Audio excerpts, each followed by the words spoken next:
So, you found me.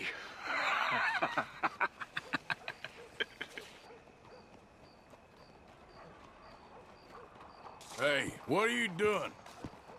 Stay back for your own sake. I walk with the undead.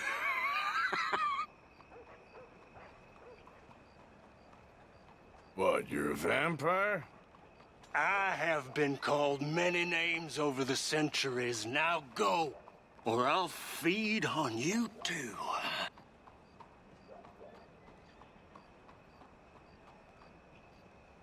You're no more vampire than I am. I'll suck you dry. This all you got? Come to me.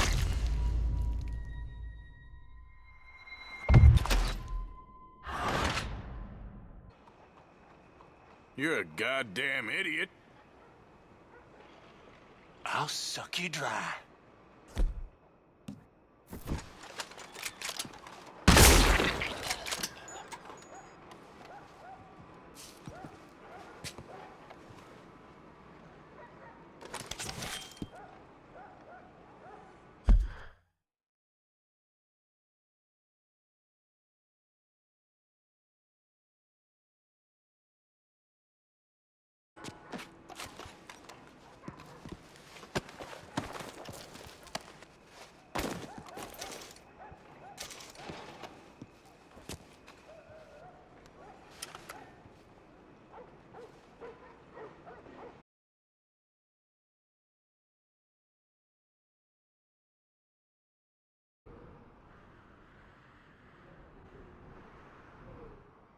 That cowboy. You're not allowed here! Alright, I just want to be left alone. Evening, mister.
So it ain't safe to be out.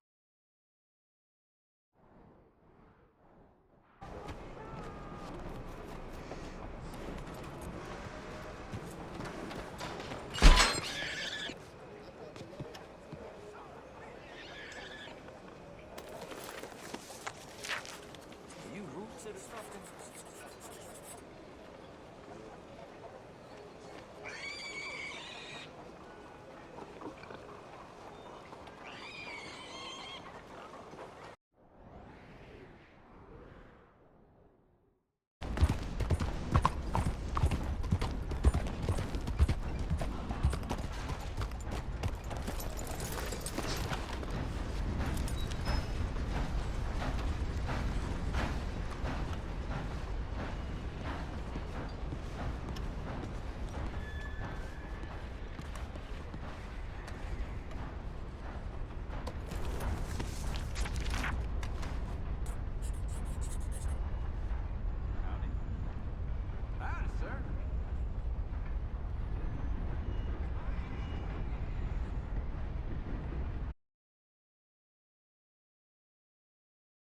Greetings and salutations, gentlefolk. This here's the story about a young couple from the village of Annisburg that was courting a few years after the Revolutionary War. Courting in the woods, as you know young people are wont to do. Stealing away all sneaky-like. Girl by the name of Ethel Beauchard snuck out of the parlor one evening just as soon as her mother went out to hang clothes on the line from the washing. She met up on the road by her farm with a boy by the name of Eugene Hutton. Now, the Hutton boy was an athletic chap, liked boxing, fishing, and swinging Indian clubs. It's quite singular to the story that he didn't seem all that inclined to go to war in the preceding years leading up. Well, they walked in the woods for a while. Pretty soon they lost their bearings and no longer knew the north from the south, nor east from west neither. Then they heard a low moaning sound. What's that terrible noise? She said all the truth. Must be a sick calf looking for its mama. They've been known to bawl like that. Let me take a look, said Eugene. Well, old Eugene went and disappeared around a tree, came out the other side, and gave her a terrible fright. Boom! She let out a shriek, then went to chastising. You should be ashamed of yourself, Eugene Hutton, she said. Instead of giving a girl protection, you go carry on acting foolish and fresh like the Queen's prize jester. But right then and there, a chilly wind blew through and knocked off Eugene's hat. I need to get back home. My mama has a terrible temper. She's like to stomp up and down if she finds out we're missing. She is a fair, stout woman, Eugene noted.